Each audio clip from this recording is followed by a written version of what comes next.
Okay, great. Thanks, Gunnar. Good morning. Today is November 20th, 2025. I'm Commissioner Eileen O'Brien.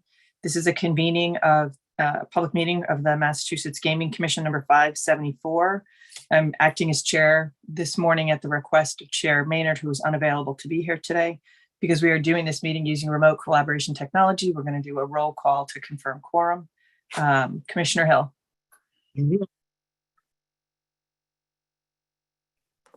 So I couldn't hear you. Can you hear me now? Yep, now I can. Yep, I'm here. Okay, and Commissioner Skinner. Good morning. Good morning, Commissioner Broder. Good morning. And I am here, so that's four of us making a quorum.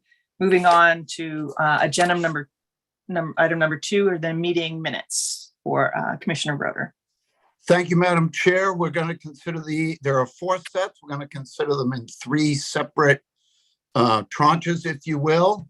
So I move that the commission accept the regular meeting minutes from the meetings on September 15th, 2024 and February 15th, 2024 and February 29th, 2024 as provided for in the commissioner's packet and discussed here today, subject to any corrections for typographical errors or other non-material matters. Second. Okay. So Commissioner Hill. Aye. Commissioner Skinner. Aye. Commissioner Broder. Abstain. And I am yes, so 3 and 1 abstention on that set. Thank you, Madam Chair. Next up, we have the minutes from October 21st, 2025. I move that the commission accept the minutes from the October 21st, 2025 regular meeting as presented in the commissioner's packet and discussed here today, subject to any corrections for typographical errors or other non-material matters. Second. Okay. Commissioner Hill. It's very faint. Commissioner Skinner. Aye. Commissioner Broder. Yes. And I'm yes, so 4-0 on the 21st. And one more set, Madam Chair. I move that the commission accept the minutes of the meeting held on October 23rd, 2025, which were provided in the commissioner's packet and discussed here today, subject to any corrections for typographical errors or other non-material matters. Second. Commissioner Hill. Aye. Commissioner Skinner. I abstain. Commissioner Broder. Yes. And I am a yes, so 3 yeses and 1 abstention for the 23rd. Thank We you. are all set until we get to executive session, Madam Chair. Okay. Moving on to item 3, I'm going to hand it over to Community Affairs Division Chief Joe Delaney. Thank you, Chair, Commissioners. So first up, we have Encore, Boston Harbor's third quarter report. Just did want to mention that we got a late update to their report on the compliance numbers, and I forwarded that around to you this morning if you haven't seen it, but Juliana will go over what those changes are. And I guess with that, I'll turn it right over to Juliana Catanzariti from Encore. Sure. Good morning, Chair, Commissioners. Let me share my screen for you.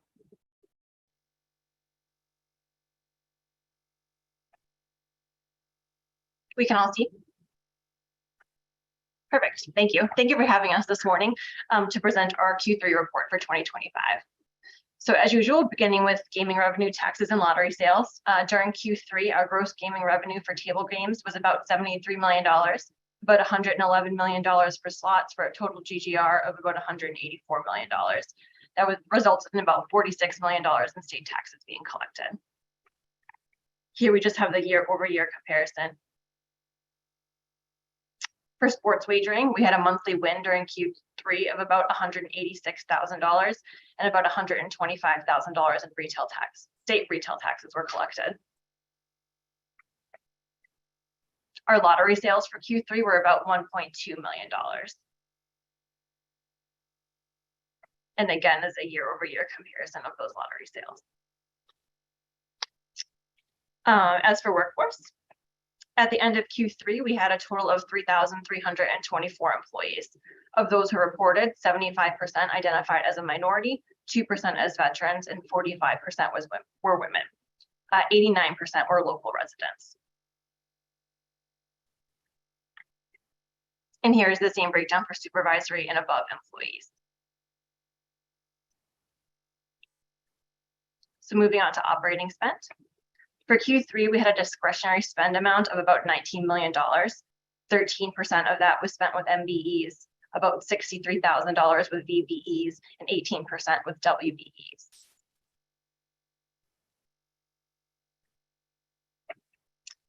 So notably, as it pertains to local operating spend, we spent about $2.2 million with Everett businesses and $2.4 million with Boston businesses.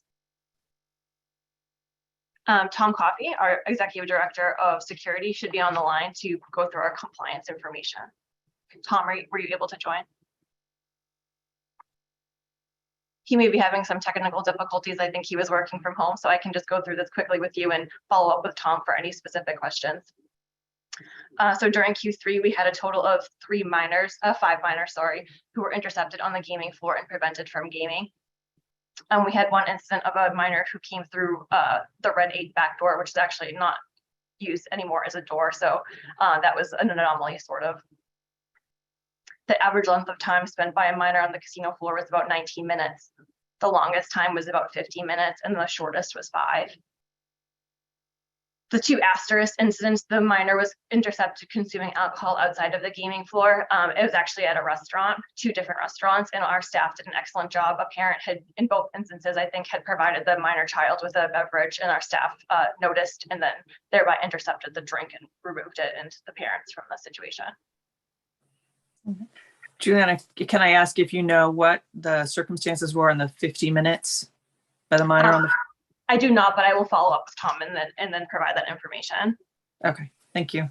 My apologies for that.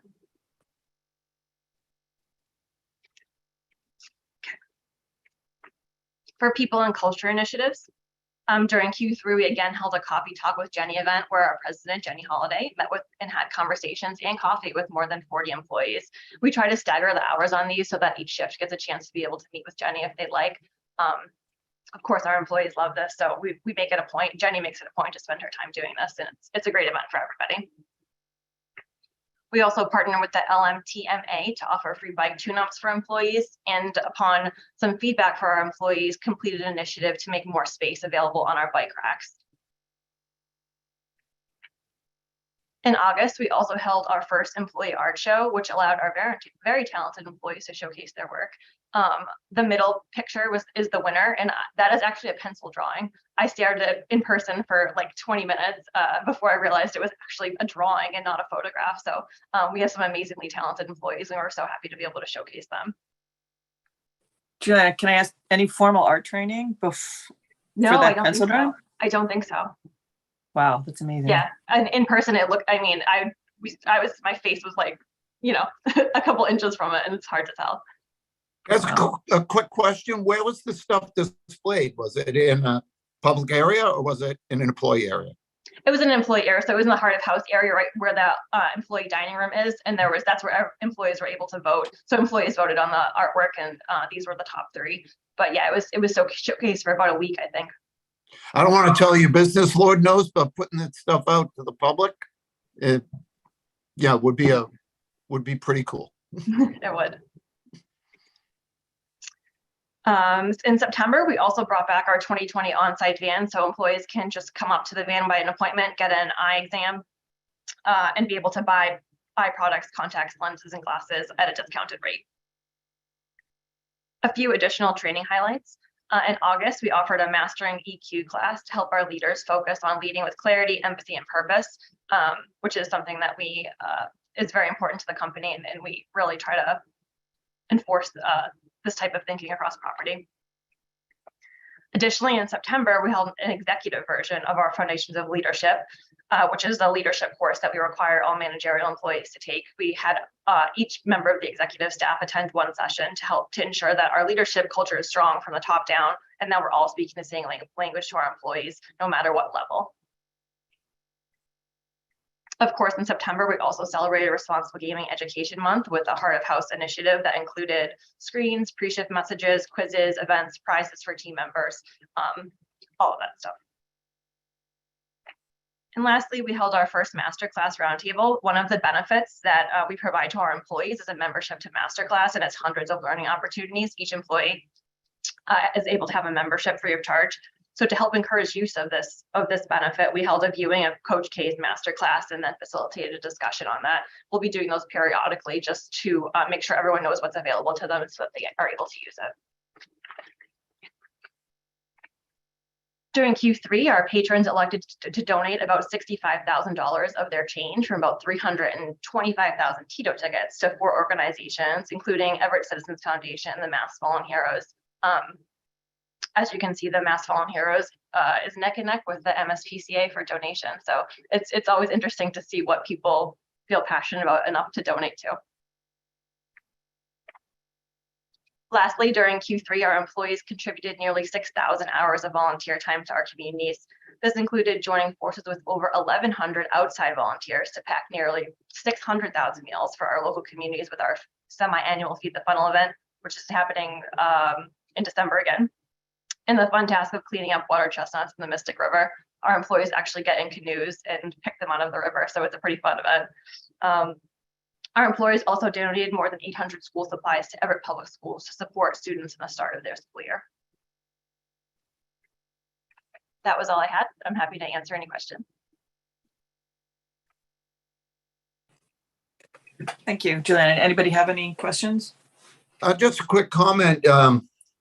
That water chestnut work is real work. It is not like, you know, grabbing some grabbers and pick up some trash along the side of the road. That is hard work and needs to be sustained, but good for you guys for taking that on, because that's a lot.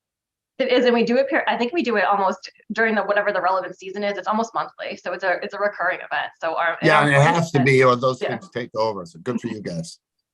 Thank you. Anybody else? No? Okay, great.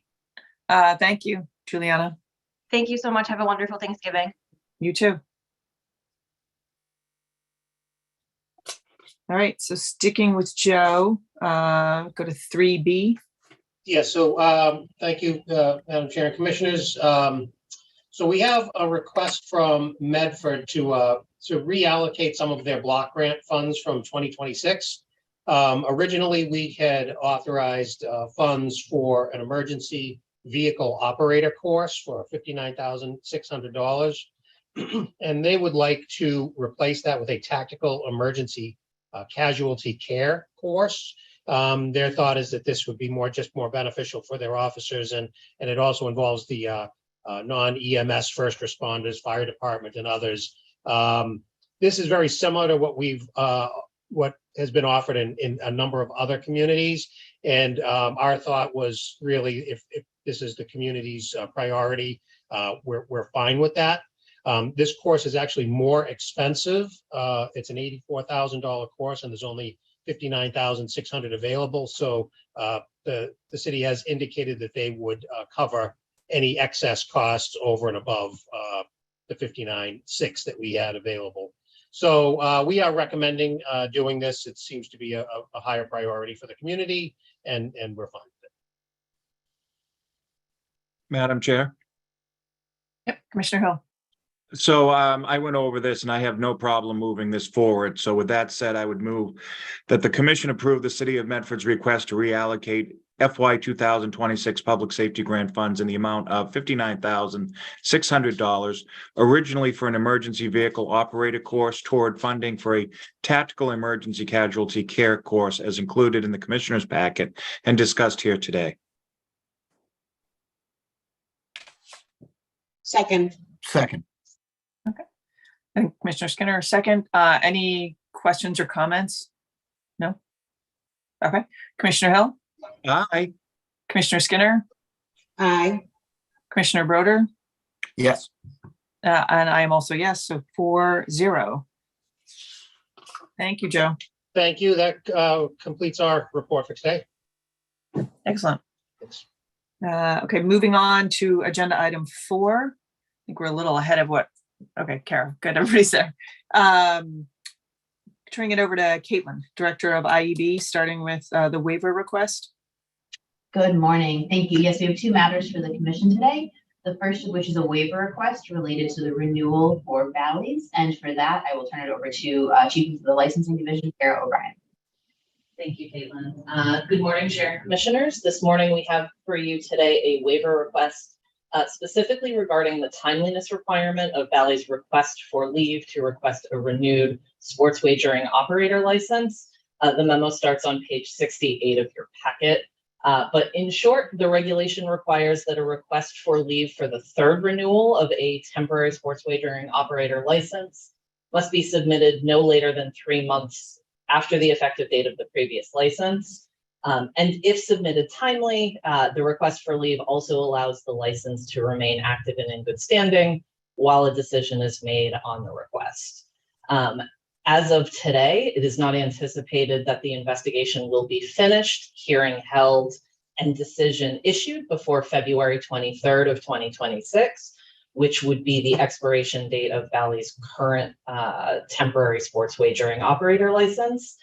Therefore, Bally's and IEB are jointly requesting that the request for leave, which has been submitted at this time, be considered timely. I'm happy to take any questions that you may have. All right, thank you, Kara. Anyone have any questions for Kara? No? Okay. Do we have a motion?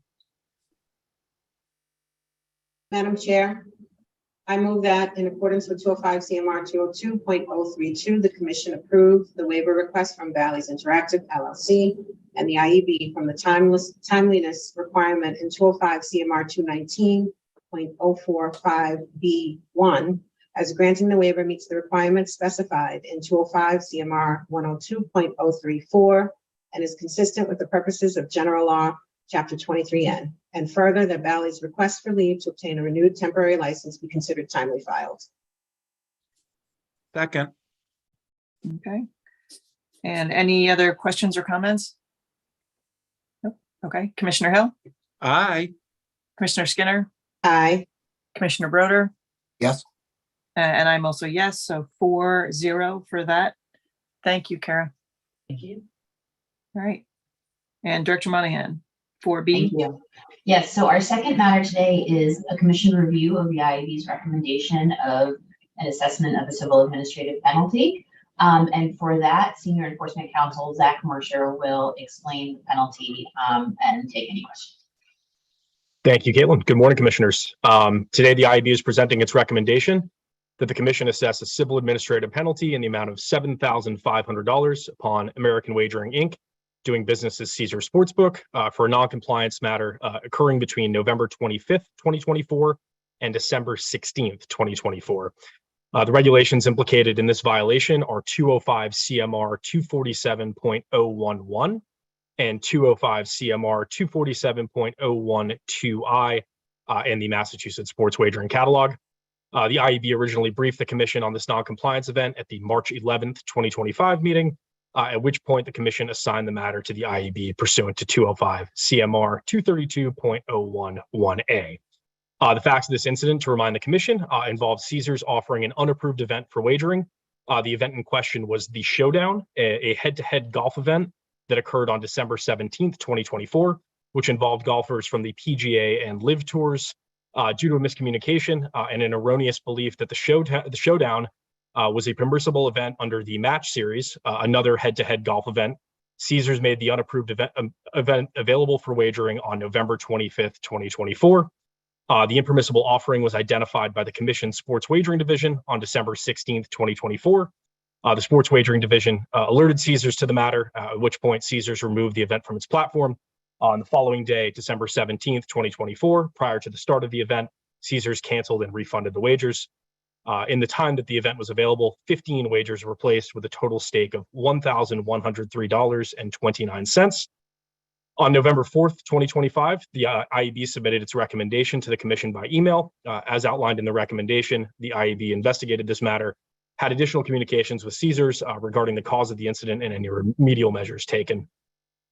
During the IAB's review, no information was uncovered that would materially change the nature of the noncompliance as originally presented to the commission. Caesars was responsive and communicative throughout this process, and it has been in agreement with the IAB's recommendation.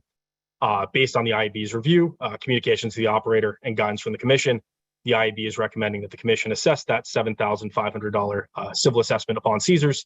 And at this stage, as has been the case in several matters, which the IAB is requesting the commission's decision on one of the options available under 205 CMR 232.023 A and B, which are to 1, adopt the IAB's recommendation as the commission's final decision, or reject the IAB's recommendation and issue a notice of intent to adopt a separate recommendation following an adjudicatory hearing.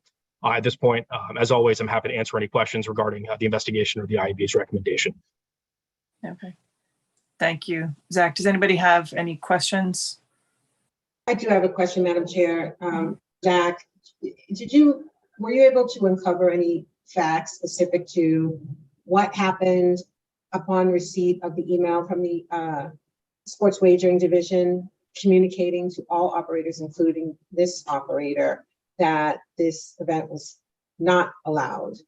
Sure. I guess what I'm getting at is I'm actually looking for any remediation that they put towards that particular issue, given that the regulator did reach out, the communication was received as acknowledged by the operator. Just interested in understanding where the breakdown came. Absolutely, and this is something that the IAB focused on when we communicated with Caesars, had a couple of conversations about this. Obviously, there's a little bit of an interesting timeline there, and I think that's probably the best way to break this down. So on November 7th, 2024, another operator had initially asked the Sports Wagering Division about the permissibility of that specific event, the showdown, as kind of a separate independent golf head-to-head event as opposed to the match, as we discussed. On November 19th, 2024, Caesars, in their normal processes, initially marked the showdown as impermissible. So on that date, they had decided or had marked within their system that they did not intend on putting that forward as impermissible in Massachusetts. On November 25th, Caesars made the showdown available for wagering. So that's just after they had initially marked it as impermissible. That was due to the mistaken belief, as suggested in my rundown and in the IAB's recommendation, that one trader or a trading lead had believed that that event was allowed under the match series. So when they were deciding on offerings or putting offerings forward in mass, they saw that, believed it was another event under the match series or approved under the match series, and made it available. So on November 27th, the Sports Wagering Division emailed all operators, including Caesars, to let them know this is a separate event, this isn't the match, this is not permissible. If you would like to offer this on your platform, you'll have to submit a new petition to the commission for approval. So Caesars received that and acknowledged in our conversations that they had received that, but the issue was that due to their belief that they had already marked this as impermissible back on the 19th, they didn't believe they needed to take any additional action, as they were unaware that an individual trader had made this available despite that initial indication or initial marking of it as impermissible. So at that point, that's when the market became live or remained live until the Sports Wagering Division ultimately identified it. And Commissioner Skinner, to your point about remediation, I don't believe anything specific about email communications came up there, but I do know that what Caesars had stressed to me in our conversations and what's been indicated in our report is that the issue here, or something that would remediate this issue, is ensuring that all traders are looking at the actual permissibility charts instead of operating on kind of an independent belief. So that's what they had decided to stress to their traders, that before putting something forward, even if you believe that this is something permissible, it needs to be checked against the permissible offerings in that jurisdiction. Yeah, and along those lines, I mean, what's concerning for me is that the decision to act or not act on communication received by the regulator rested with just this one individual. And this incident doesn't necessarily suggest that this is a deeper issue, but I would caution that, we've seen this in other operators before, where there really wasn't an understanding of who should get what communication once it's received by the operator, and how many eyes should be put on that email to ensure that the proper response is given to it. And so I'm gonna leave it at that for now, because I do trust that the IEB has their eyes on that issue as well, because the commission has demonstrated that it's important. So I'm gonna accept the recommendation of the IEB in this particular instance, again, with the understanding that that's something that I, for one, commissioner, will be watching going forward in terms of the communication flow from the MGC throughout the operators organization to understand, to make sure that those responses are timely. Thank you. I had a follow-up, but I don't know, Commissioner Broder, Commissioner Hill, if you had anything. Nope. No? All good. So Zach, just following up on what Commissioner Skinner just asked you, my question was also so I take it when they say not permitted event, this is not a technological fix. This is sort of an independent, either electronic or hard copy list that has to be cross-referenced, as opposed to them being able to put in, I'm just wondering, to her point, how one trader has the ability to sort of ignore, unpermitted lists. Sure. I don't have a specific answer to that from my understanding from the conversations with Caesars, and I can definitely go back and discuss this with them, is that there's some kind of process in place that they have as far as verifying that an event is permissible in a jurisdiction before making it available. My understanding is the way that these work is that the trading, the traders, the trading leads are making events available kind of all the time as they come through. So what I guess the procedure to make sure that that's going appropriately for permissible events in a jurisdiction, be checking that jurisdiction specifically approved events. But I can certainly reach out to Caesars. They've been very communicative and very cooperative in this process. I'm sure they can provide more information. Yeah, because I'd be curious to know if this was sort of human error on the part of one trader or deliberate sort of ignoring, and whether, to Commissioner Skinner's point, something in terms of, sort of a corrective action to IB in terms of how do they make sure it doesn't happen again, right? Should there be two eyes on everything or not? Or whether that Madam comes Chair, from- now I have a question. All right, go for it. Given that, so this is ultimately a manual process whereby the trader can, enter in whatever wager he or she thinks is appropriate. Is that correct? That's my understanding, Commissioner Broder. Yes. So there's no, I would think in this day and age that there would almost be an automatic flag of some kind. You as the trader enter something in, and then there's an electronic check, and it gets flagged that way.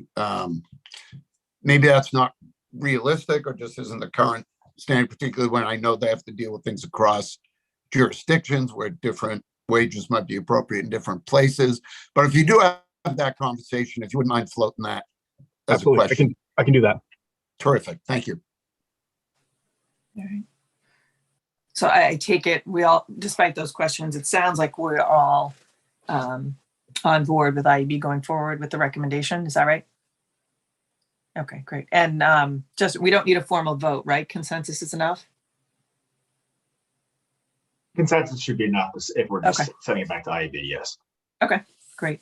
All right. Let me Thank you. just clarify. Thank you, Commissioners. Oh, sorry. Apologies. I just wanted to clarify because this is the approval. It's usually okay for consensus when you're sending it back to us, but given that this is the It's final, accepting it. I think we usually have a vote. on Okay. it. Yeah, I was asking, I don't know if we need it, but I think you're right. I think historically we've done a vote. So I don't know if someone should be a pretty straightforward motion language if someone wants to take a stab at it. I'll give it a go. Madam Chair, I move that the commission accept the recommendation of civil administrative penalty. Remind me who the operator is? Caesar Sportsbook. Thank you, Caesar Sportsbook, for the reasons discussed here today. Second. Okay, any further questions or comments? Okay, Commissioner Hill, Aye. Commissioner Skinner, Aye. Commissioner Broder, Yes. and I'm also yes, so 4-0 approving the IB recommendation of the civil administrative penalty. Thank you very much. Thank you. And that's it for you, right, Caitlin? That's it for us today. Thank you. All right, thank you. Okay, moving on to item 5, finance, CFO Lennon. Good morning, Madam Chair and Commissioners. I'm joined today by John Scully, Doug O'Donnell, Kevin Gavro, and Christian Tavares. And we're here to give a quick update on the contract for the central monitoring system. As you're all aware, the Commission in 2014 conducted a procurement to purchase a central monitoring system, which is used for daily real-time tracking of Commonwealth slot revenue, daily monitoring of approved machine software, compliance with GLI revocation notices, money laundering alerts, jackpot verification, among many other things. And this system ties into PPC, MGM, and Encore, every single slot machine on the floor. It provides a lot of efficiencies for us. But when we procured it, it had a 10-year initial contract duration, which started in 2015. So the procurement was a long procurement. And it had a lot of technical scopes to it. The contract kicked off in 2015. It had a 10-year duration period with a 5-year option to renew. We were coming up to that expiration in October 21 of 2025, but we did start looking at other options out there, as well as asked IGT for a estimate on a renewal cost. They came back to us with 2 options, a 2-year extension and a 5-year extension. And when we looked at the systems out in that are available currently, there are a lot of new SaaS and cloud-based systems, but they're not implemented in a lot of jurisdictions. So we thought it would be better to extend for a 2-year period, not the full 5-year period, because our infrastructure is aging on this equipment. We've moved it once, and we were told once we moved it to the new location, we probably shouldn't move it again because a lot of the stuff is at end of life. And it's a rather expensive option on the contract to buy new equipment for the aging software. So what we opted for was a 2-year extension. There was a lot of back and forth on that. It started off at an approximate 20% increase year over year. Now, if we do pay $2.3 million a year for this software, so a 20% increase was expensive, but we did talk to IGT about the reasons for it.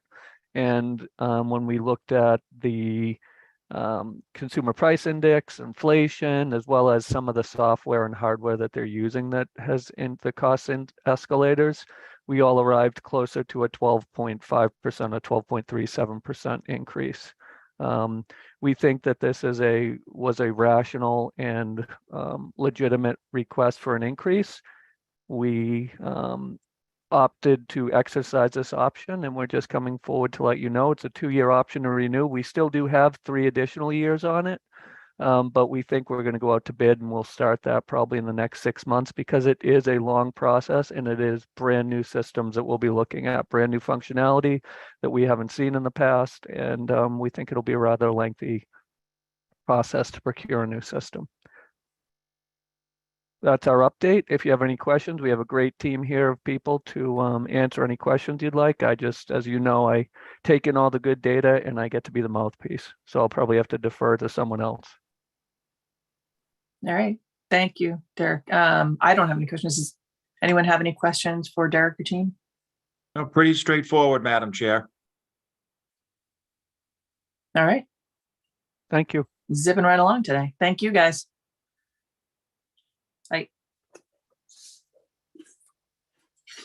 Okay, so item 6, we need to delay for scheduling purposes. So I'm going to move us along to agenda item 7, and I'm going to hand it over to Interim General Counsel Justin Stempeck. Yes, Madam Chair, thank you. This is we'll have to take a vote to go into executive session to address an amendment to the next market access agreement for the reasons stated on the agenda today, and then we can go in and have a discussion. I believe we'll also want to note that we will be going in to address the executive session minutes. So maybe reading the language for both of those, we can go and take care of both those pieces of business and then come back afterwards to address the regulation, which can be done in public session. Okay, great. So I will read the language for both A and B, the amendment and the minutes. First, starting with amendments to Fanatics Market Access Agreement. The commission anticipates that it will meet in executive session in accordance with General Law, Chapter 30A, subsection 21A7, and General Laws, Chapter 23N, Section 6I, to discuss trade secrets, competitively sensitive or proprietary information concerning market access agreements. Do I have a motion to go into executive session on that? Madam Chair, I move that we go into executive sessions for the reasons just stated on the record. Second. Okay. And Commissioner Hill, Aye. Commissioner Skinner, Aye. Commissioner Broder, Yes, I'm yes, so 4-0 on 7A. And moving on to the approval of executive session minutes.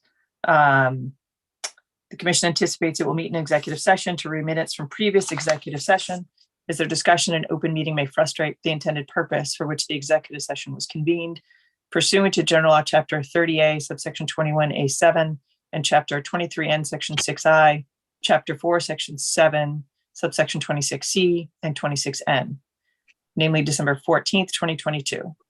Under General Law, Chapter 30A, Section 21A7, and 23N, 6I, and Chapter 4, Section 7, subsection 26C, pertaining to January 4th, 2023, and General Law, Chapter 30A, Section 21A7, and General Law, Chapter 23N, subsection 6I, for December 19th, 2022 at 12:43 p.m.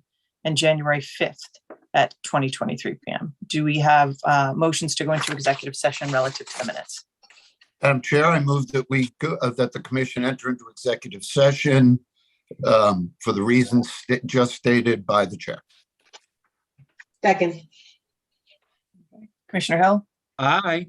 Commissioner Skinner, Aye. Commissioner Broder, Yes. and I'm yes, so 4-0. I would note we will return to the public session once we have convened an executive session for 7A and B. So I'm assuming we get sent over. All right, perfect. We'll be back.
All right, looks like we're all back from executive session. Since we've gone in and out and we're virtual, I'm just going to, in an abundance of caution, do another roll call as we go back into open session.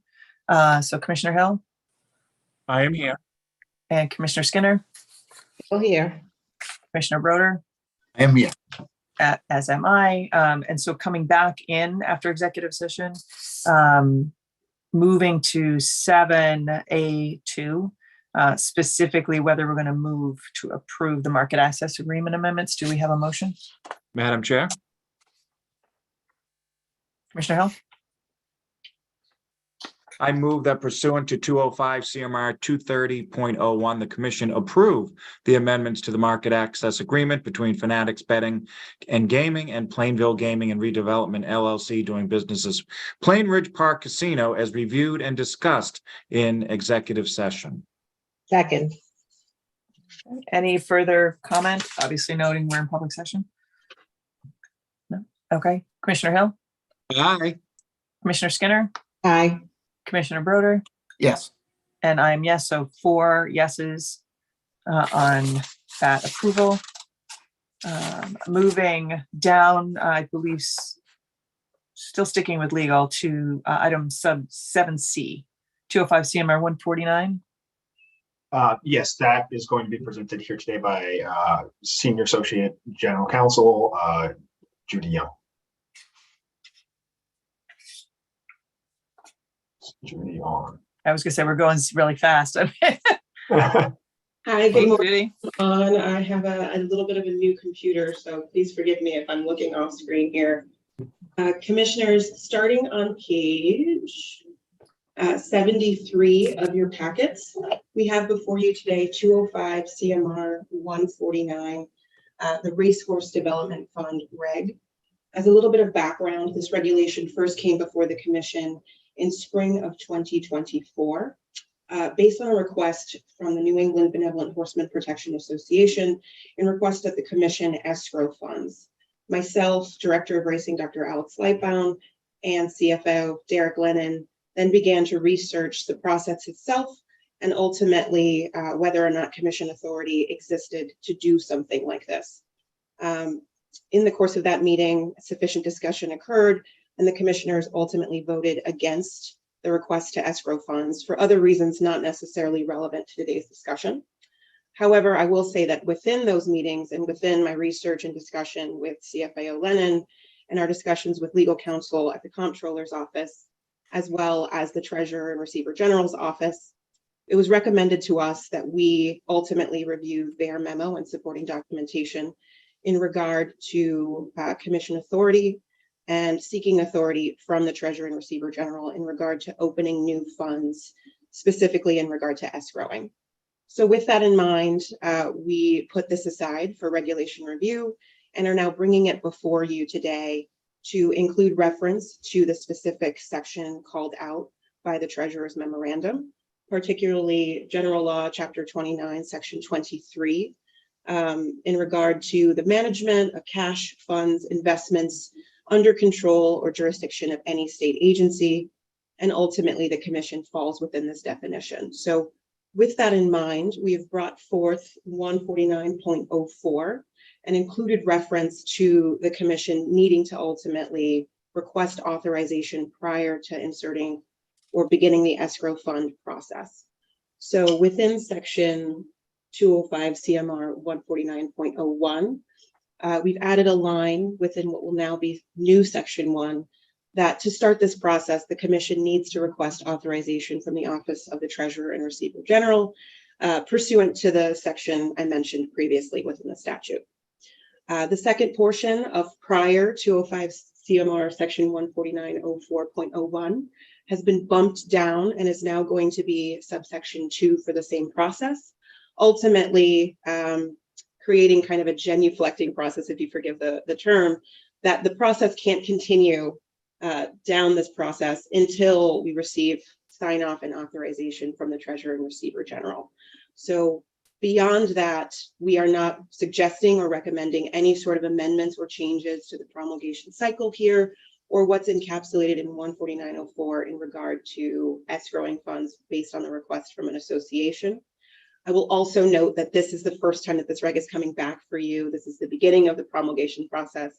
And so commissioners have discretion today to either vote on the regulation as it's drafted, recommend changes to this regulation, and then only if we receive a vote of approval will this regulation begin the promulgation process with a sufficient and significant comment period and hearing where stakeholders from the public can give sufficient comment. So I will stop there, and I'm happy to walk through the regulation or any sort of history or background on this reg as necessary.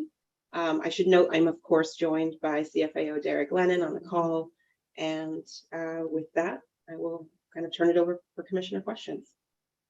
All right, thank you. Derek, I don't know if you had anything to add or if the commissioners have any questions. I don't have anything to add other than in one of the 2x2s or a briefing I was called into, I think that there may be some clarification around the general laws. So we may want to amend the one referenced in I won't speak for Commissioner Skinner as she's the one that brought it up. I was being patient, Derek, because the chair called on you to offer what you would. So yeah, I first am supportive of amending the regulation to serve the purposes that we need here. But I just wonder why we are citing Mass General Law 29, Section 23, which speaks to managing accounts, and not section, I think it's 34, that speaks to it speaks expressly to the written consent that's required by the treasurer's office. And I took a look at the memo that Judy, you and Derek prepared last year on this topic, and it seems to me that that statute more closely says what we want it to, what we need it to say. And it's not a huge deal, but I do think we should be precise when we're amending our regulations, and that the statute that we're citing, the section that we're citing, actually says what we say it says. So if you could just speak to that. I know there's a little bit of a disagreement perhaps in why we're using that site versus the site 23 versus. Yeah, happy to provide some context there, and thank you, Commissioner, for your comment. So ultimately, in meeting with legal counsel from the Treasurer's Office and, from the Treasurer's Office and from the Comptroller's Office, we felt that having a citation that matched the memo that was distributed in 2023 to all CFAOs better supported and encompassed ultimately the Commission's requirement to seek authority. Moreover, General Laws Chapter 29, Section 23 also has a little bit more broader analysis and application and goes a step further to really reference all agencies and provides a solid definition of what encompasses an agency and moreover what doesn't.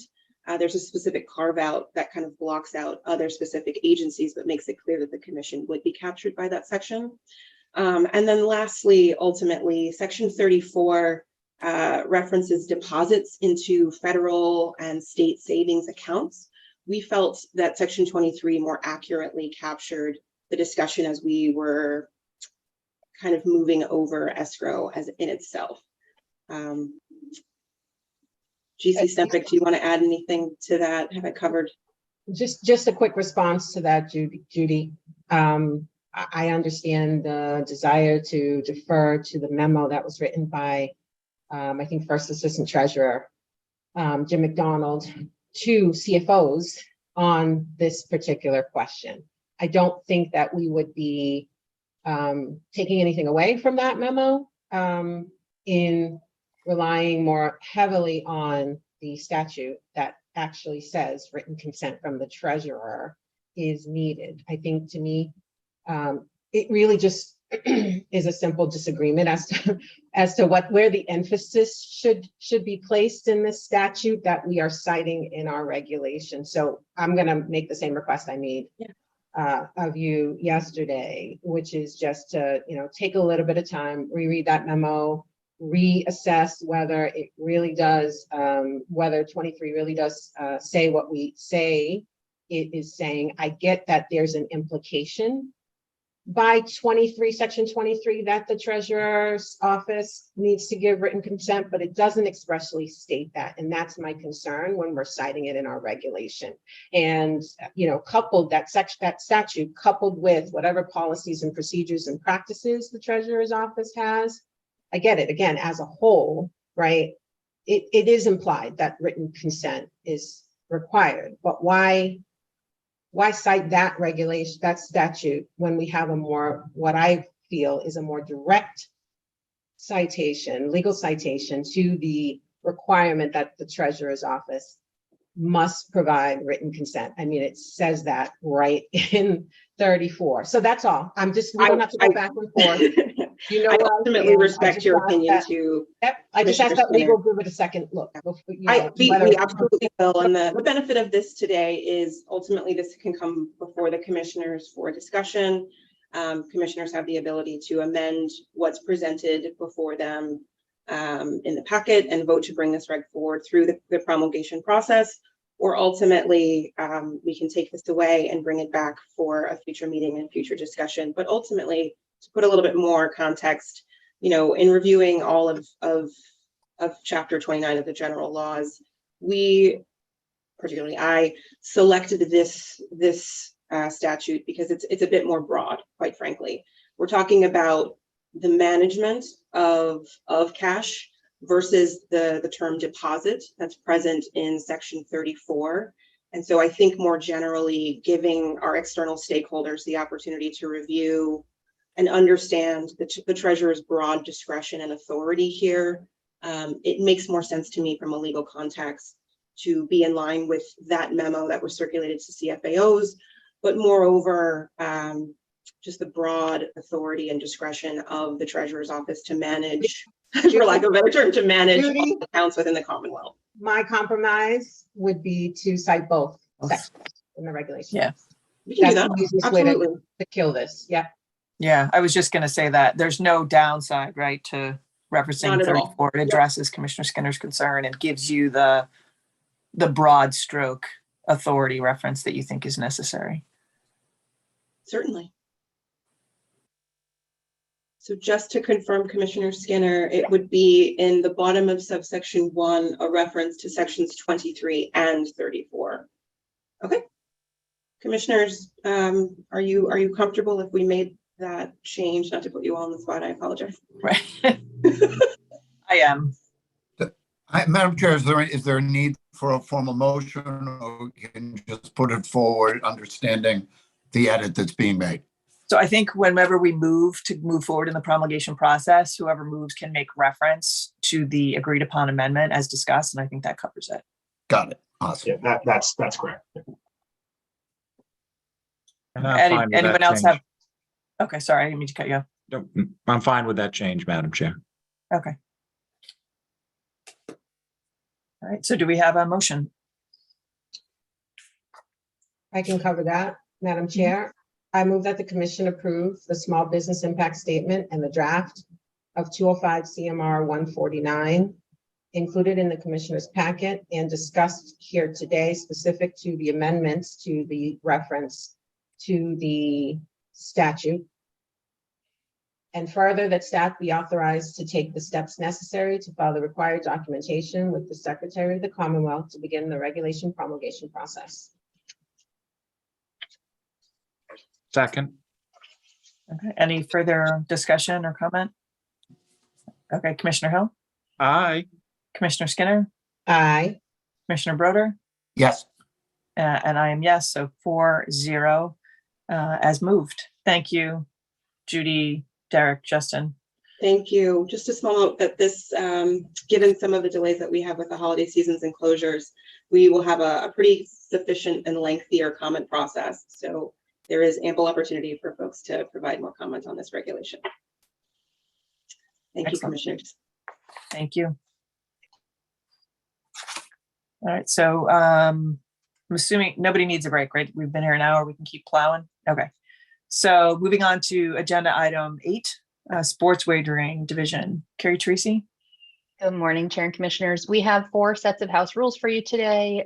For the first set, I will turn it over to Compliance and Operations Manager Stefan. Thank you, Carrie. Good morning, Commissioners. We'll start on the page 80 of your packet with a revision from Fanatics Betting and Gaming, or just Fanatics. Fanatics has identified a single general rule change as well as 5 sports in need of specific revisions today. We can start with that general rule on the top of page 82, where Fanatics has added language that a patron may request Fanatics to void a pre-live wager for an event that has not yet started, and Fanatics, subject to commissioner approval, may grant the request and will review these requests on a case-by-case basis. We found similar language in other operators' house rules and have no issue with this, as any case in Massachusetts would still need to come forward to the MGC before any action is taken. Moving down to the specific sports for football, Fanatics has added clarification for results of current drive markets for punts and other results. Also, Fanatics has added a slight clarification for tackles markets, explaining that assisted tackles will not be counted towards settlement, making only solo tackles are counted for this market. For basketball player markets, Fanatics has removed the dead heat rule when 2 or more players are tied for the lead in a statistical category. A wager on either player tied for the lead will now just settle as a win, which is certainly a pro-customer change here. For hockey, Fanatics has added a single market for player with most shots on goals, assists, points, etc. Essentially a market on a player to record the most of a single statistic for that match. And Fanatics has included the appropriate rules and clarification for this market as well. And then lastly, the changes for boxing and MMA, 2 separate sports, but essentially have the same clarification changes for a no contest decision. A quick summary of these changes is if a no contest decision has been made, markets for technical draw, round betting, and fight to go the distant markets will be void and stakes returned, with the exception of the markets that have already been determined.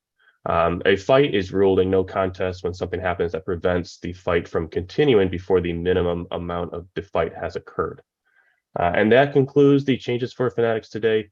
We do have a few representatives from Fanatics on the meeting, should there be any specific questions. However, our division has completed our review and we find no issue with what Fanatics is proposing, and we would recommend the approval of these house rules today. Madam Chair. All right, thank you, Andrew. And welcome to the Fanatics representatives as well. Any questions for Andrew or Fanatics crew? Madam Chair, quick question, I hope, for the Fanatics folks. Given some of the recent events and some of the changes that you're discussing, any concern about integrity issues around some of the single actor events that are contemplated in your catalog? I can take that. At this time, I think we take integrity matters extremely serious. We work directly with integrity monitoring companies. And so in the event that whether it's raised internally or raised through any of those integrity monitors, we'll investigate internally. And at that point, if there is any suspicion of malfeasance or anything along those lines, we'll of course bring it to the commission's attention. But at this time, we're not taking any drastic measures to pull down any markets. Understood. Thank you. Any other comments or questions? No? Okay, so do we have a motion as to Fanatics? Madam Chair, Commissioner Hill? I move that the commission approve the updates to Fanatics House rules as included in the commissioner's packet and discussed here today. Is there a second? Second. Okay. And no further questions or comments? Okay. Commissioner Hill? Aye. Commissioner Skinner? Aye. Commissioner Broder? Yes. I am yes, so 4-0 as to Fanatics. Thank you, Mike and Chris. Next up, beginning on page 87 of your packet, is a house rule revision from Category 1 operator Encore Boston Harbor. The change updates the minimum wager limit for round-robin betting, making it clear and a bit more flexible for round-robin wagers at their retail location. Previously, the rule stated that a flat $10 minimum for singles and parlays, $1 per leg for round robins, and then a max bet of 5 million.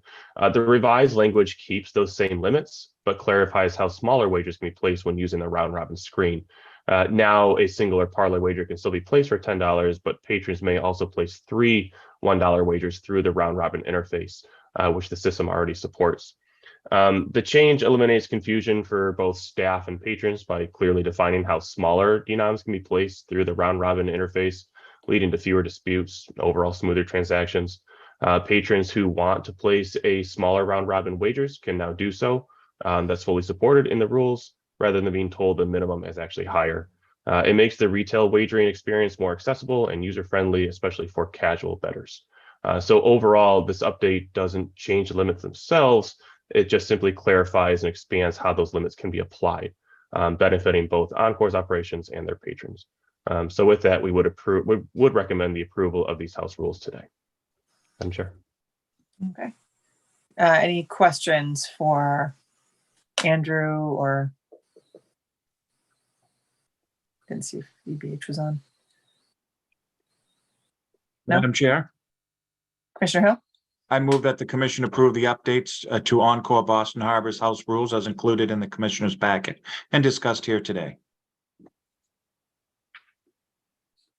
Is there a second? Second. Okay. And unless there's questions or comments, Commissioner Hill? Aye. Commissioner Skinner? Aye. Commissioner Broder? Yes. I am yes also, so that's 4-0 on the Encore Boston Harbor House rules.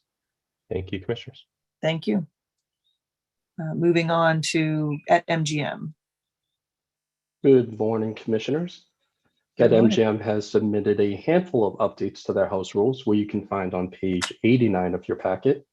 First, in the general sportsbook rules, they remove time constraints for patrons to report inadvertently placed wagers. In tennis, they adopted uniform settlement rules for matches or events that are interrupted, postponed, canceled, or incomplete. Under these rules, wagers are canceled unless their outcome has already been determined. In baseball, they clarified how wagers are settled when a player doesn't pair after a wager has been placed, and they also made a few minor terminology updates. In basketball, they reaffirmed that free throws do not count as field goals.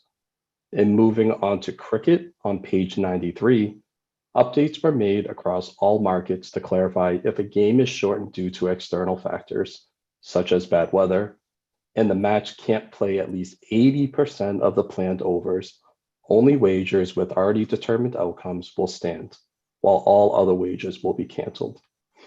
This approach of canceling any wagers that isn't already unconditionally decided when a match is interrupted, postponed, canceled, or unfinished also appears in the updated football rules on page 99 and is reinforced again in the tennis section. That concludes the submitted revisions from BetMGM. Zach Kraus is here to help answer any questions that you have. But we would like to say, after a thorough review and comparison with other sports operators' house rules, our division concludes that these updates follow our current regulations, improves clarity, and enhances customer understanding of BetMGM settlement terms. Therefore, we recommend the approval of these changes today. Madam Chair. Okay, thank you, Tom. Any questions for Tom or BetMGM? Madam Chair, Commissioner Broder? same question for BetMGM, because it does appear that some of the changes implicate player-specific performance. So again, the same question around integrity concerns based on recent events. Yes, hi commissioners. Happy to address that. Very similar to Fanatics, where we take the integrity very seriously on these markets, whether that's internal or through the external parties that we work with. If there were any sort of integrity concerns, of course, we'd address those with the commission. At this time, with these changes, we haven't seen any and don't foresee any. But of course, if there are, we would address those. Appreciate your comments. Thank you. Okay. So do we have a motion as to BetMGM?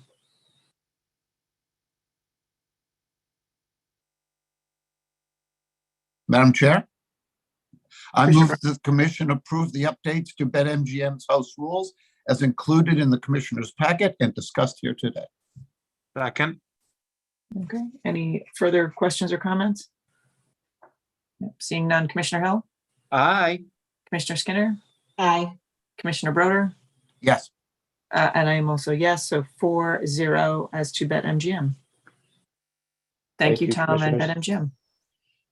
Thank you, Chair and Commissioners. For our final set of House rules, I will turn it over to Compliance Officer Brittany Costello. Thanks, Carrie. Good morning, Madam Chair and Commissioners.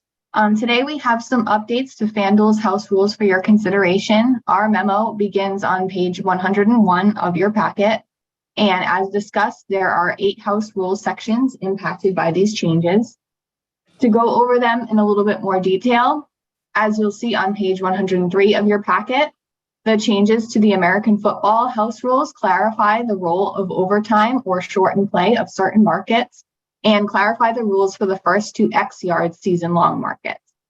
Moving on to baseball, also on page 103, the changes clarify the minimum play required for bets to stand in the event of a shortened game and explain how player violations impact certain markets.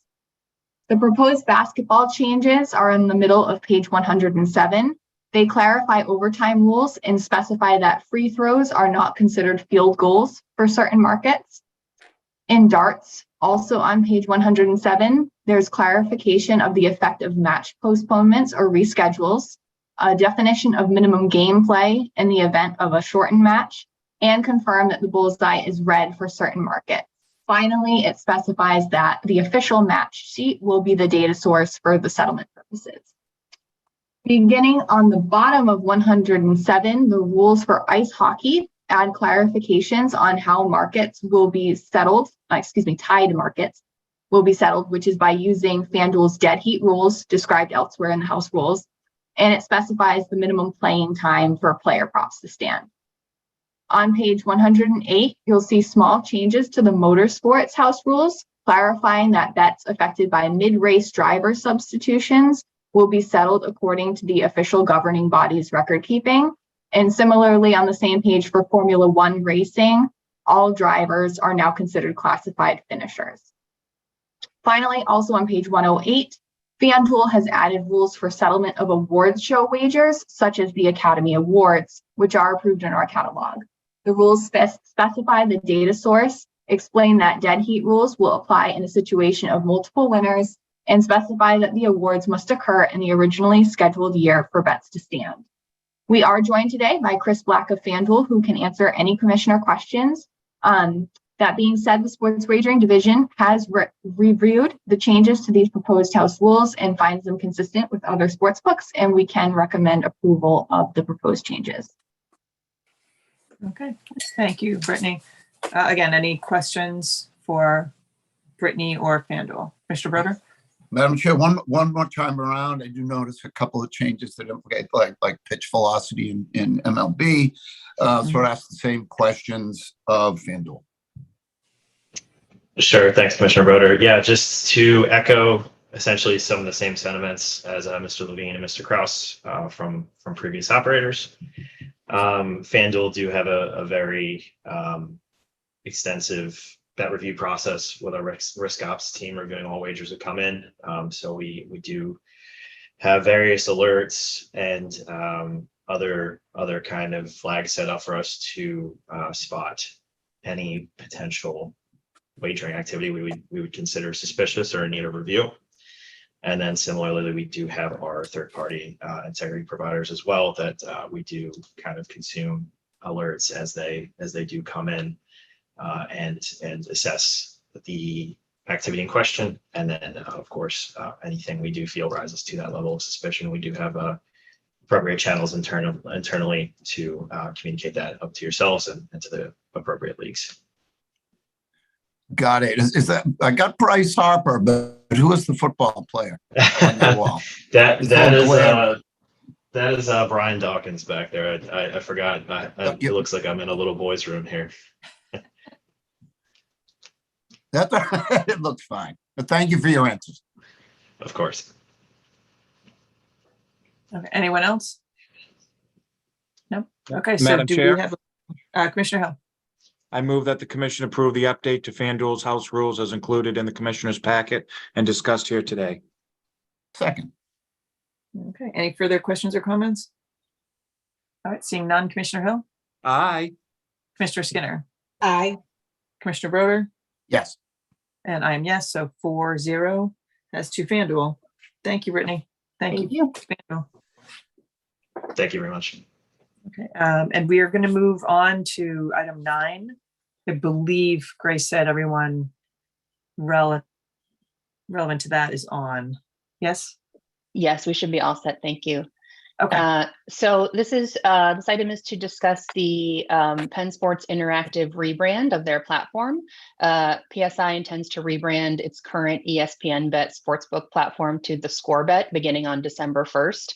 The Score is a sports media company currently owned and operated by Penn Entertainment and is an existing sportsbook brand in Penn's portfolio. They operate in Canada right now, and after approvals, they would become the brand for all of Penn's mobile platforms in the United States. This is a branding only change. There would be no changes to the underlying technology or to the platform, nor to the organizational structure. So where previously PSI was working with ESPN as a third-party entity, this would essentially bring all operations under the Penn umbrella. There will be an automatic transition for PSI's existing customers. All account history would remain untouched. At the retail sportsbook at PPC, all references to ESPN Bet would be removed and the signage would be rebranded with an in-house retail sportsbook. Kiosks will remain intact and changes would only relate to the name of the sportsbook. Sports wagering, licensing, gaming technical compliance, IEB, and legal have all reviewed this issue and have no concerns. The only necessary changes are updates to the Penn and PSI house rules to replace all references to ESPN Bet with the Score Bet, and those are included on the agenda for today as well. Otherwise, the house rules would remain unchanged. So we do have staff available if you have questions, and then we also have representatives from Penn. We have Adam Cates, who's the Vice President of Interactive Compliance, Billy Turchin, the Chief Product Officer, and Chris Rogers, Chief Legal and Strategy Officer. So happy to answer any questions that you might have. Madam Chair. Commissioner Hill. So you brought up the PPC itself. Are there going to be any changes to the sports bar area or just signage changes? Our understanding is it's just signage changes, but would someone from Penn like to take that question? Yes, that's correct. Just signage changes. Thank you, Madam Chair. Any other questions? No? Okay.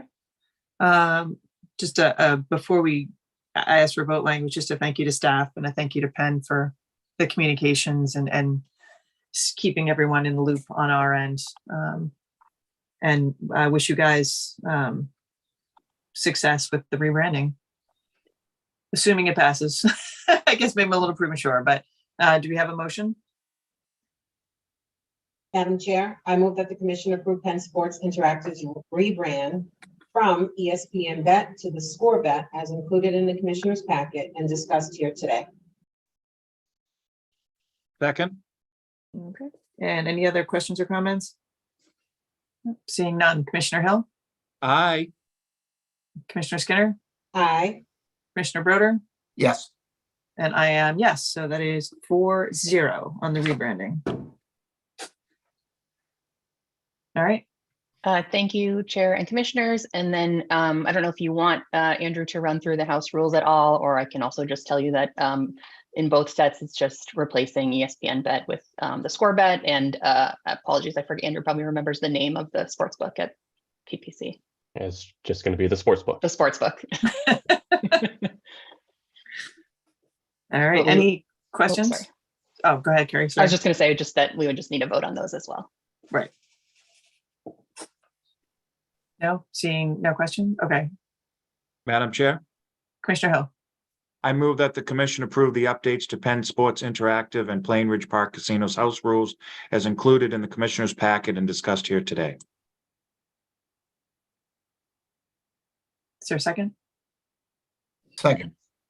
Okay. And any further questions or comments? Seeing none, Commissioner Hill, Aye. Commissioner Skinner, Aye. Commissioner Broder, Yes. and I am yes, so that's 4-0 on the House Rules update. And no, do we have a motion for the House Rules for the casino itself? I think the vote combined them. Oh, it did? Yes, I combined Did you? both. Okay, my bad. Sorry about that. Okay, so that's both as to A and B, 4-0. So good luck to Penn. Happy Thanksgiving. Circling back, we have one item to circle back to timing wise. I'm gonna suggest we talk about and vote on going into executive session and then take a break until all the parties are available at noon, if that's okay with my fellow commissioners. Did you say at noon? Correct. I think we have an unavailability of one of the parties until noon time. So I'm going to take us back to item 6, which is Madam Chair, if I could just make a suggestion, if that's the only outstanding item, you might want to just jump to see if there's any commissioner updates, do that. And then we could just wait until going into executive session at noon and then not come back. so there's I normally would do that, but there's the possibility of something publicly being discussed. coming back. Or I did have a question on the vote. Does the vote also need to be restated in public or only in executive session? Oh, we establish it on the. Yes, the vote was is intended to be held in public. So I know that's a bit frustrating with the timing of it all, but yes, it is. No, it was a little, that's fine. So thank you for that. So for that, there's a couple of reasons maybe to just keep it. We will come back very, very briefly. If we want to do commissioner updates right now, I'm fine with that too. If we want to jump to item 10, commissioner updates. None? Okay. And what I might do is hold off on 11, see if there's anything we have not anticipated, just in case something comes up in the next hour that we want to discuss. But other than that, I'm going to go back to item 6 and talk the discussion regarding collective bargaining of the SEIU Local 888 agreement. I'll read the language in and note that we would intend to come back into the public session. Specifically, the commission anticipates it will meet in executive session in accordance with General Law 30A, Section 21A3, to discuss strategy with respect to collective bargaining of the SEIU Local 888 agreement, as discussion at an open meeting may have a detrimental effect on the bargaining position of the commission. Do we have a motion to go into executive session? Madam Chair, I move that we go into executive session for the reasons just stated by the chair regarding collective bargaining. Second. Great. Any other comments? No. Seeing none, Commissioner Hill? Aye. Commissioner Skinner? Aye. Commissioner Broder? Yes. And I am yes, so 4-0. Just for the public's edification, we will be taking a break until noon and then starting executive session, and we will come back briefly following the conclusion of that executive session. All right, thank you.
Let's see, Keisha. Oh, there you go. I didn't see you right away, Keisha. I'm on the iPad. I'm like scrolling through. Okay, so we are back in public session, having taken a break and gone into executive session on agenda item 6. Because we are coming back in and we're doing this virtually, I do want to do a roll call on an abundance of caution. Commissioner Hill. Good afternoon, I'm here. Commissioner Skinner. Good afternoon. And Commissioner Broder. I am here. Okay, so we have finished executive session discussion on item 6 relative to the collective bargaining with the SEIU Local 888 agreement. Do we have a motion on the matter? Madam Chair, Commissioner Broder. I move that the commission approve the agreement between the Massachusetts Gaming Commission and SEIU Local 888 for the period of July 1st, 2024 to June 30th, 2028, to take effect upon execution by all necessary signatures, and further that staff be authorized to take all necessary steps to carry out the provisions of the agreement. Second. Any other comments or questions? Seeing none. Commissioner Hill. Aye. Commissioner Skinner. Aye. Commissioner Broder. Yes. And I am yes, so 4-0 in the affirmative. Now that we have that vote taken care of, I did want to take a moment to thank the team at the MGC, to thank counsel, Attorney Conley, for the work that you all have done in negotiating this contract. Also thanking the professionalism of Tom McKeever, president of SEIU Local 888. I think this recognizes the good work of the team that was involved in the negotiation and also reflects the value we place on all of our employees at the MGC, the 3 casinos, as well as our employees who are keeping the work moving in Boston and beyond. So I believe Mr. McKeever, if he is on at this point, wanted to say a few words as well, and happy to have him take a couple minutes to address the commission if he so chooses.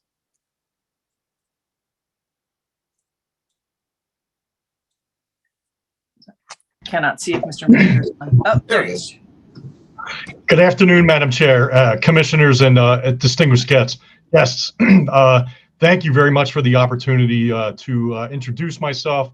We are a local, Commonwealth-wide, we represent roughly 8,500 members, but we also provide exclusive representation for the Mass State Lottery, and certainly having the ability to provide representation for the commission.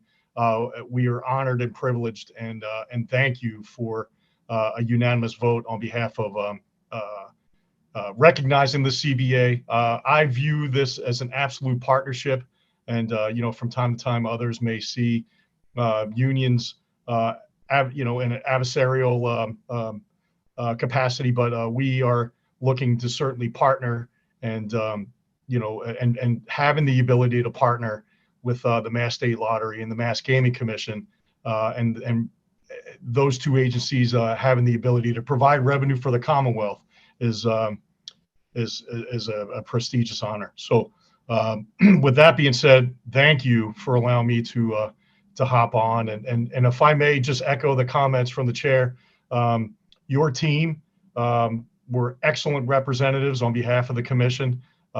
Initially at the bargaining table, we were just staring at one another to see who would blink first, but we certainly rolled up our sleeves and we came to some common ground, and happy to provide representation for the gaming agents and senior gaming agents of the Mass Gaming Commission. Thank you very much, Mr. McKeever. I note Chair Maynard is not here. I can't speak for his vote, obviously, because he was not here to vote, but I'm sure he joins us in saying the professionalism of all parties involved and the hard work involved is appreciated on the part of the commission. And with that, I hope everyone, before we move on to our last agenda item, want to make sure everybody has a happy Thanksgiving. I'm sure staff will get further direction from CFAO Lennon going forward on this. Fantastic. Thank you very much for the opportunity. Thank you. And I believe the only remaining item on the agenda today would be item 11, whether there was any other business that we could not anticipate at the time of the posting. I don't think anything arose in the 45 minutes or so since the last time we talked about it, but just to make sure, is there anything? Okay, so seeing none, I know this is the last public meeting aside from agenda setting next week before Thanksgiving. I know I would want to say happy Thanksgiving, happy holidays to all of our staff. I don't know if any of my fellow commissioners, I'm sure you join in that sentiment, but wanted to give you the opportunity to speak to staff directly if you wanted to. Happy Thanksgiving to everyone. All right. So with that, we are done with all the agenda items. We have a motion to adjourn. Madam Chair, Commissioner Hill. move to adjourn. Second. All right. Commissioner Hill. Aye. Mr. Skinner. I heard Commissioner- Mr. Skinner for some reason. Oh, it's probably my Wi-Fi being glitchy. No, it's fine. I didn't eat during the break, so maybe that's a sign that I. Commissioner Broder. Yes. And I am yes. So 4-0 to adjourn. Thank you to everybody. Happy holidays. Same to everybody.